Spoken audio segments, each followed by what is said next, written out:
이제 앞으로 우리 사회가 어떻게 바뀔까? 좀 어느 정도는 예측을 해야 또 우리가 거기에 대응을 하지 않겠습니까? 일단은 기계와 나와의 관계가 굉장히 좀 많이 바뀔 것 같거든요.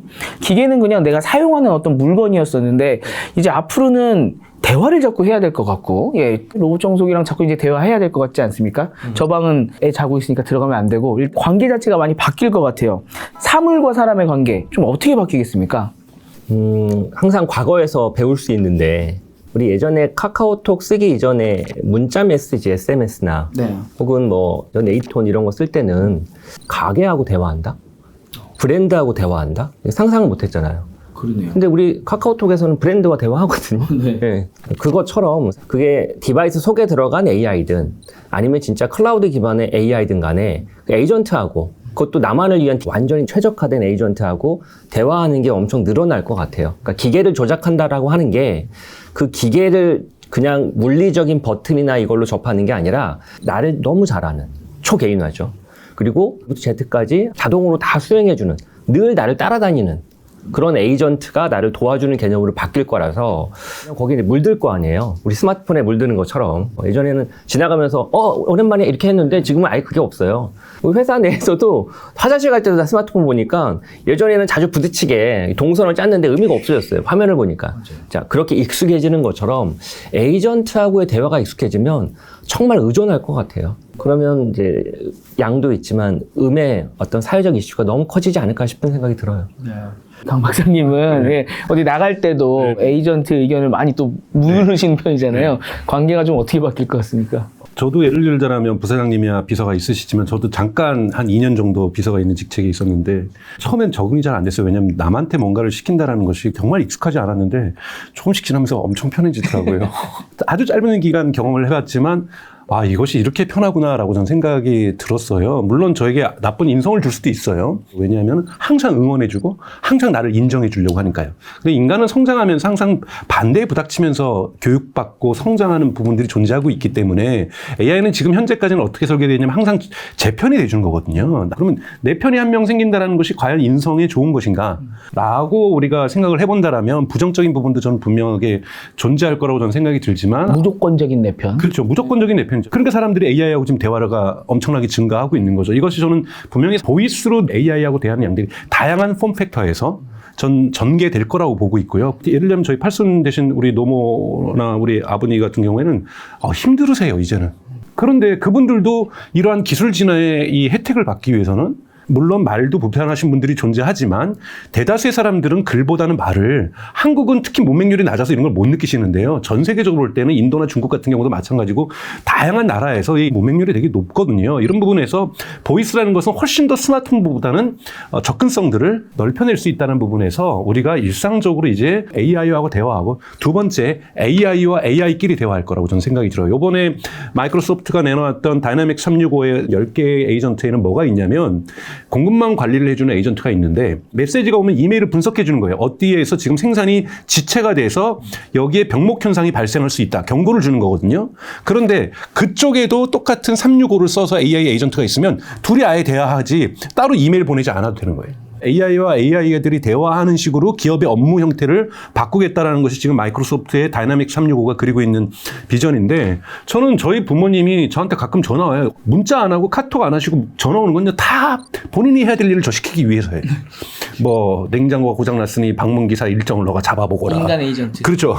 그거를 제가 비서 역할을 해드리고 있는데, 저는 부모님 AI가 나와서 LG AI와 삼성전자 AI에게 연락해서 방문 일정을 잡아내는 것도 당연한 수순이라고 봐요. 왜? 그것이 먼 미래가 아니라 벌써 마이크로소프트는 다이나믹 365에서 이거를 구현하려고 하고 있는 거잖아요. 그래서 AI끼리 대화하면서 어느 정도 기업의 업무가 진행된다든지 개인의 어떤 일상사의 도움들이 해결되는 이러한 방향으로까지 저는 진화될 수 있다. 인간과 AI의 대화, 그리고 AI와 AI의 대화가 중장기적으로는 보편화될 가능성이 좀 높다고 보고 있습니다. 저희 이제 애를 어느 정도 키우고 나면은 예전에 이제 저희 아버지들 보면은 집안에서 순위가 가장 떨어지시잖아요. 그럼 결국은 마지막에는 강아지 키우시면서 나를 반겨주는 건 강아지밖에 없더라. 강아지와 직접 막 대화도 하시고 그런 좀 반려견에서 반려 로봇으로 갈 수도 있지 않을까라는 생각도 들고 이런 뭔가 동반자로서의 로봇의 지위, AI 에이전트의 지위 이렇게 좀 높아질 수 있지 않겠습니까? 그쵸. 저도 제 개인 경험을 얘기를 해보면, 저희 아이가 6살인데, 한 1년 전부터 챗GPT를 쓰거든요. 챗GPT를 호출을 해서 엄마하고 아이하고 셋이서 이제 대화를 해요. 끝말잇기도 하고, 포켓몬 관련해가지고 맞추기 게임도 하고 하는데, Here we go. In 3, 2, 1, shoot. Now show your hands. What did you pick? Who won? 두 가지를 발견했어요. 첫 번째, 맞아. 요즘 MZ세대들은 말을 안 한대. 다 글만 쓴대. 타이핑만 한대.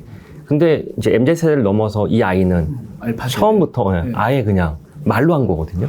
이들이 그럼 만약 이제 스마트폰을 쓰고 컴퓨터를 쓰면 또 바뀌는 거잖아요. 완전 바뀌는 거네요. 완전 이 보이스라고 하는 인터페이스가 지금 젊은 친구들은 잘 안 쓰지만 오히려 차세대 젊은 친구들은 쓰겠네 이런 생각을 첫 번째 하게 됐고 두 번째는 이제 페르소나라고 하는데 이게 글과 말이 다른 건 말에서는 억양과 함께 감정을 느낄 수 있고 더 나아가서 실체를 갖게 되면 그게 휴머노이드 로봇이 됐든 이제 소셜봇이라고 하는데 아이보도 소니에서 만든 것도 실체가 있잖아요. 음성, 소리도 그럴지언데 실체까지 있어서 어떤 제스처를 취하면 푹 젖어들거든요. 글과는 완전 다르거든요. 그래서 아이가 이제 엄마하고 챗GPT를 쓰는 챗GPT가 업그레이드가 계속돼요. 네. 업그레이드가 되면서 최근에 목소리가 바뀌었어요. 안 쓰더라고요. 네. 기존 목소리 달라는 거예요. 똑같은 AI인데도 기존 목소리에 너무 익숙해지고 걔를 이제 하나의 인간처럼 대한 거예요. 그러다 보니 목소리가 바뀌니까 쓰기 싫은 거예요. 자꾸 옛날 버전을 돌려놔라. 옛날 너희 목소리가 그립다라고 하는 거예요. 페르소나거든요, 페르소나. AI끼리 대화를 하든 혹은 인간과 AI끼리 대화하든 혹은 1대1이 아니라 다대다. 다양한 형태가 펼쳐질 건데 중요한 건 페르소나. 보이스에서 있던 특색과 또 제스처까지 들어가게 되면 다양한 페르소나를 가진 AI하고 대화를 하면서 때로는 멘토로서, 때로는 친구로서, 때로는 선생님으로서, 때로는 인생의 조언자로서 다양한 형태가 펼쳐질 수 있겠구나. 와, 이거는 인간이 인간과 대화하던 패턴을 완전히 바꾸겠구나 이런 생각이 드네요. 그럼 이 인간과 인간 사이의 커뮤니케이션은 일단 AI 에이전트가 도입되고 나면은 예를 들어서 지금 이메일을 요약해주는 에이전트가 있다고 하면은 에이전트가 그 다음 메시지를 저한테 추천해주지 않겠습니까? 이렇게 보내면 된다고? 그렇게 되면 에이전트끼리 대화할 수도 있는 거고 그런 기존의 인간끼리 대화하던 패턴이 많이 바뀔 것 같거든요.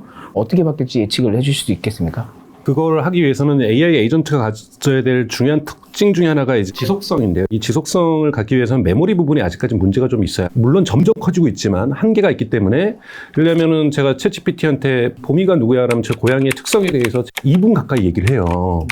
이러한 특성을 가지고 있고 이런 아침에 뭘 하고 저녁에 뭘 하고 이걸 얘기를 한단 말이죠. 그러니까 AI 에이전트가 빠른 시간 내에 진행하기 위해서는 이 메모리 부분이 대단히 중요합니다. 여행 에이전트 같은 경우에도 예를 들자면 제가 복도 자석을 좋아하는 건지 창가 자석을 좋아하는 건지 알거든요. 근데 이 기억이 증가하면 증가할수록 저는 훨씬 더 의존하게 되죠. 근데 기억이 좀 존재하자면 매번 가르쳐야만 한다는 문제가 좀 발생할 수 있기 때문에 지금 근데 에이전트의 두뇌 역할을 하는 것이 LLM이기 때문에 결국은 메모리가 커진다는 것은 창이 커진다라는 거고 이 부분이 지금 빠르게 증가하고 있기 때문에 저는 이 메모리와 함께 변화가 올 거라고 봐요. 우리가 스마트폰이 있으면서 사람들의 전화번호를 외우는 일이 거의 없잖아요. 그럴 이유가 없는 것처럼 다른 세상으로 진입을 하는 거거든요. 제가 독일에 가서 대학교 1학년부터 다시 했는데 거기는 전자계산기를 초등학교 때부터 쓰는 친구들이 학교에 들어왔어요. 전자계산기를 가지고 있으면요 다른 수학을 한 거예요. 루트 12가 4 곱하기 3이니까 내가 2루트 3이라고 적으니까 애들이 그거 어떻게 알았냐라는 거예요. 자기는 처음 보는 거라는 거죠. 그들이 수학을 더 잘한다, 제가 수학을 더 잘한다가 중요한 것이 아니라 다른 수학을 한 거죠. 그러니까 저는 다른 수학의 종이 생겼다고 저는 생각이 드는 것처럼 AI 에이전트가 우리에게 들어오면 분명하게 습관을 변화시킬 거예요. 우리가 생각하지 못했던 다른 세상을 열어낼 거라고 저는 보고 있거든요. 그래서 그것이 긍정적인 부분도 많을 거고 부정적인 부분도 저는 많을 거지만 분명하게 메모리가 풍부한 AI 에이전트와 AI AI 에이전트를 안 쓰는 세상하고는 분명히 달라진 세상으로 저희는 진입할 거다. 왜냐? 클레이 셔키가 뭐라고 얘기를 했냐면 테크놀로지가 세상을 바꾸는 것이 아니라 테크놀로지를 기반으로 해서 인간의 습관이 변할 때 혁명적인 변화가 일어난다고 얘기를 하고 있어요. 결국은 스마트폰을 쓰면서 우리가 습관이 변했던 것처럼 AI 에이전트는 저는 우리의 습관을 완전히 바꿔놓을 거라고 보고 거대한 변화의 파고가 충분히 가능하다고 보고 있습니다. 또 이런 생각도 한번 해보게 돼요. AI 에이전트를 저희가 본격적으로 쓰게 되면은 나를 잘한다고 했잖아요. 그러면 이제 옆에서 이 AI 에이전트가 저한테 하는 말을 제가 점점 신뢰하게 될 거고, 얘가 추천해주는 것들을 만족을 하면서 내가 이런 거 좋아하는구나 라는 걸 또 발견하게 될 거고, 거기에 젖어들 것 같거든요. 그러면 AI 에이전트가 난가? 내가 AI 에이전트인가? 누가 누구를 과연 대신하게 되는 건지, 그런 좀 혼란스러운 상황이 될 수도 있을 것 같거든요.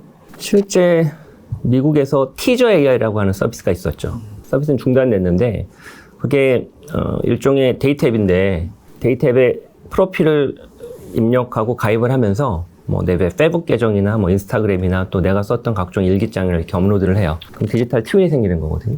디지털 트윈이 다른 여성의 디지털 트윈과 만나서 대화를 하는 거예요. AI끼리. 제가 만약 온라인 데이트를 하면 하루에 한 2-3명 할까? 버거운데 네. 얘는 이론적으로 1000만 명도 할 수 있어요. 와, 이거 MBTI 맞춰보는 것보다 훨씬 낫네요. 해봤더니 너하고 너가 다 궁합이 너무 잘 맞아. 디지털 마담 뚜죠 일종의. 그러면 나를 되게 잘아는 게 맞는데 어찌 보면 시간을 절약해 준 거고 다르게 해석하면 다른 기회를 상실당한 거거든요. 서비스는 중단됐어요. 왜냐하면 실제 사용자의 99%가 남성이었거든요. 다시 돌아와서 그렇게 에이전트에 의존하고 에이전트의 대화를 나누다 보면 맞아 너무 잘 알아. 그걸 LTM, 롱텀 메모리라고 하는데 장기 기억. 그로 인해서 갈수록 너무 잘하네. 예를 들면 검색어 입력 창을 보면 그 사람의 욕망을 알 수 있거든요. 뭘 사고 싶은지, 뭘 생각하는지. 그래서 요새 그런 거 있어요. 연인끼리. 인스타그램 알고리즘 안 까잖아요. 그렇죠. 그거 까보면 유튜브 보면 다 알잖아요. 그것처럼 검색어 입력 창을 보면 그 사람이 무슨 생각을 하고 사는지 다 알 수 있다고요. 그리고 그 욕망을 자극하는 광고를 파는 거거든요. 근데 이제 앞으로 에이전트를 까보면 에이전트가 나를 더 많이 아는 거죠. 뭘 사고 싶고 팔고 싶고가 아니라 어느 시점에 뭘 살 것 같은지까지도 알 수 있는 거죠. 그렇게 한 10년 쓰게 되면 정말 저를 잘 아는 그런 나만의 진짜 최적의 단짝 친구가 생기는 거거든요. 그런 시대가 오면 너무 의존도 될 뿐만 아니라 그리고 그로 인해서 그 에이전트가 새로운 비즈니스의 기회도 만들고 뭐 새로운 또 세상의 변화도 만들겠지만 그거를 거부도 해야 되고 때로는 지워라 할 수도 있어야 되고 그런 사회적 장치가 많이 필요하지 않을까 싶은 생각이 드네요. 네. 디지털 디톡스처럼 AI 디톡스가 분명히 있을 거라고 저는 생각이 들어요. 그래서 그림자도 있지만 흥미로운 사회의 전개고 변화가 있다는 게 저는 정말 긍정적이라고 저는 바라보는 편이거든요. 15년 된 파고가 한 번 더 온 거잖아요, 여러분. 제가 생각하는 거는 초기 인터넷이 나오면서 사회도 변했고 경제도 변했고 경제 주체도 변했던 것처럼 또 스마트폰이 오면서 한 번 또 일대 변했던 것처럼 이제 판변화가 한 번 크게 획을 긋는 거기 때문에 아무리 여기에 암이 있다 할지라도 같이 좀 맞이했으면 좋겠다는 전 생각을 가지고 있습니다.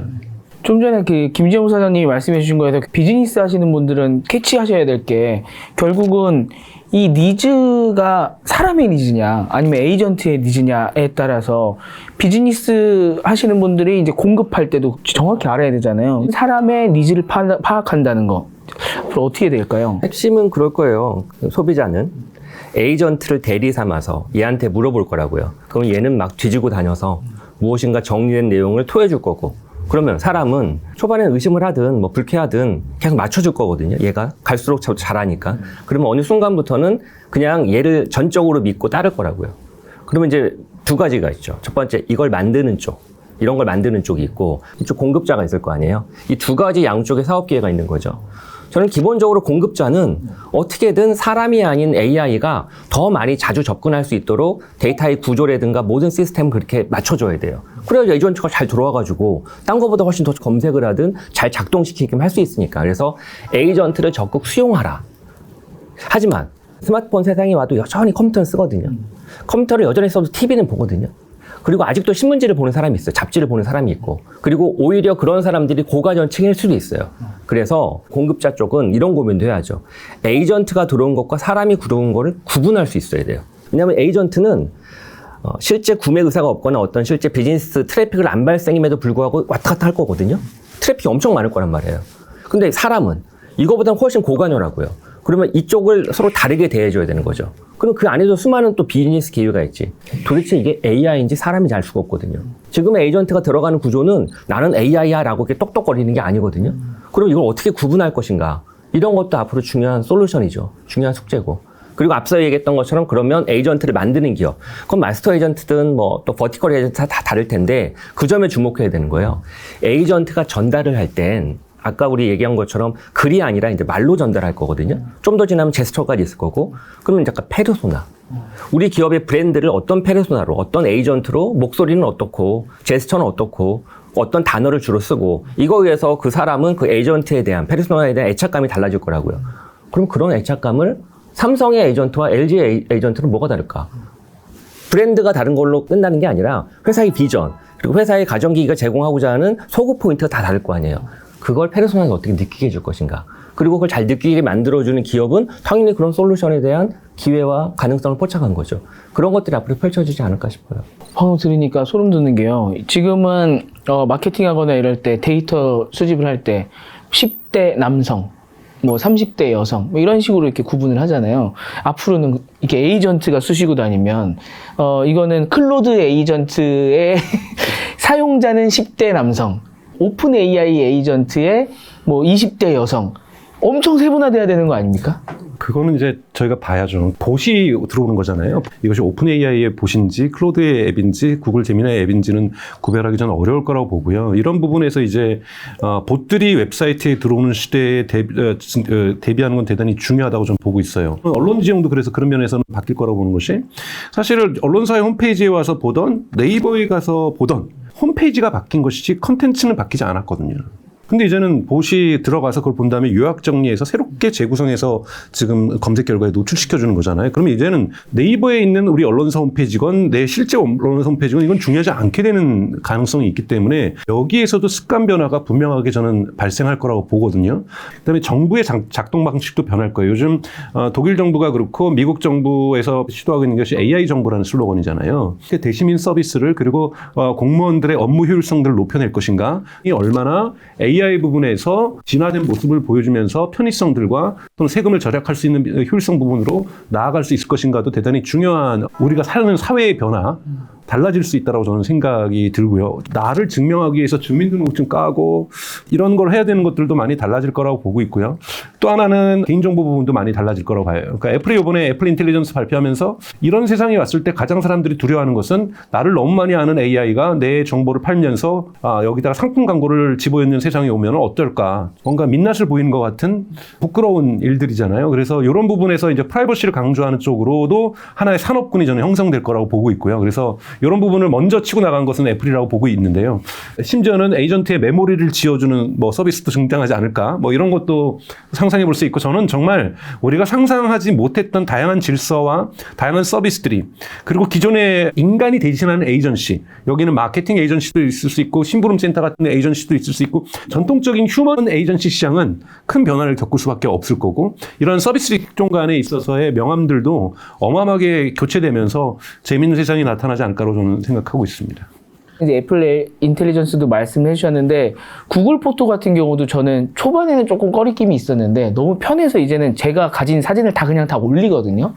그런 것처럼 AI 에이전트를 쓰시다가 이제 너무 편해지면은 어느 순간이 되면 우리 마이크를 계속 켜놓고 대화할 수도 있는 거잖아요. Hi, Gemini. How can I help you? So I just talk. Yes, but normal. Just talk normal. We can have a conversation about anything you like.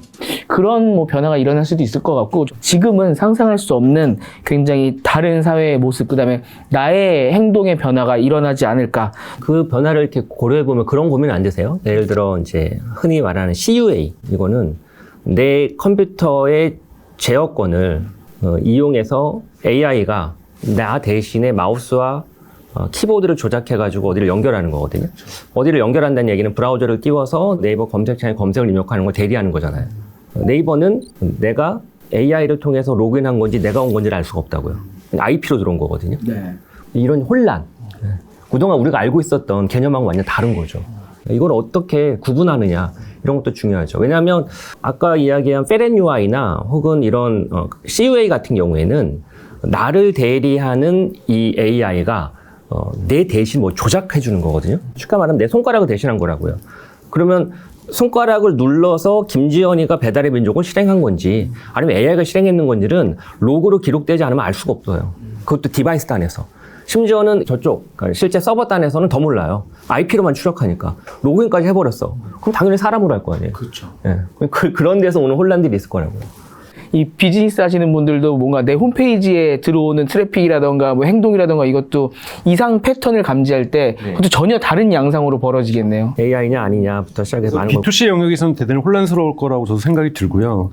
근데 이제 B2B 영역에서 이번에 마이크로소프트가 클라우드 스튜디오에서 이제 약속했던 거는 트랜스퍼런시를 어떻게 만들어낼 것인가. 그래서 이것이 AI가 한 건지 사람이 한 건지를 구별할 필요가 있으니까요. 그래서 AI 로그를 뭐 만들겠다 이런 얘기를 했는데 언제든지 인간이 감독할 수 있는 권한을 주겠다라고 얘기를 하는데 이것이 정답이라고 저는 생각하진 않고 새로운 상황에 맞는 가이드라인을 만들기 위해서 지금 마이크로소프트 하나의 제안하는 방식이라고 저는 생각이 들어요. 이것이 보편화될지 어떻게 될지 이건 저희가 좀 더 지켜봐야 되겠죠. 왜냐하면 이런 것은 정부에서 규제가 들어갈 수 있거든요. 예를 들자면 웹사이트의 B2C 영역에서도 반드시 AI가 들어간 것은 AI라고 로그를 남길 수 있는 기술적 방법을 찾아내라.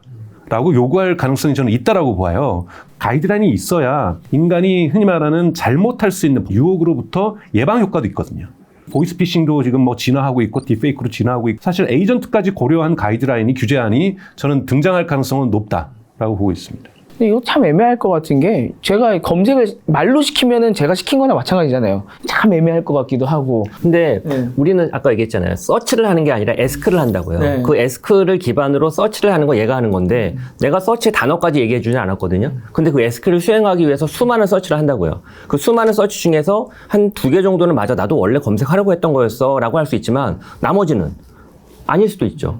그리고 실제 아니어서 검색 결과 그러니까 산출물에 대입을 안 했을 수도 있고 그런 이슈예요. 그런 이슈. 네, 접근이 다르죠. 그래서 사실은 그런 거에서 중요한 것이 이제 키워드가 중요한 것이 아니라 인텐트가 중요하다고 얘기를 하잖아요. 어떤 의도를 가지고 했는지를 봐서 거기 쓰는 알고리즘도 레고 알고리즘도 베스트 매치 알고리즘이라고 해서 이 키워드를 매칭시키는 것이 아니라 나의 이용자가 나에게 부탁했던 그 의도가 무엇일까를 생각해서 사실 여러 개를 가져가죠. 그래서 이제 퍼플렉시 같은 경우는 혹시 이것도 관심 있지 않을까? 너의 의도와 연관된 질문일 거라고 생각해서 우리가 준비해 봤어잖아요. 이 UI가 영원히 가지는 않을 수 있겠지만 이런 시도가 나오는 게 뭐냐면 인간이 나에게 부탁한 것에 대한 의도를 아직은 요만큼밖에 파악을 못했기 때문에 내가 폭넓게 조사해 가서 에스크의 연관 질문으로 갖다 바치는 거거든요. 그러니까 이런 부분들이 분명히 진화할 수 있을 거라고 저는 생각이 들어요. 이번 시간에는요, 그 AI 에이전트 시대가 그럼 결국 어떤 이 습관의 변화, 그다음에 우리의 생각, 사회를 어떻게 변화시킬까에 대해서 알아봤습니다.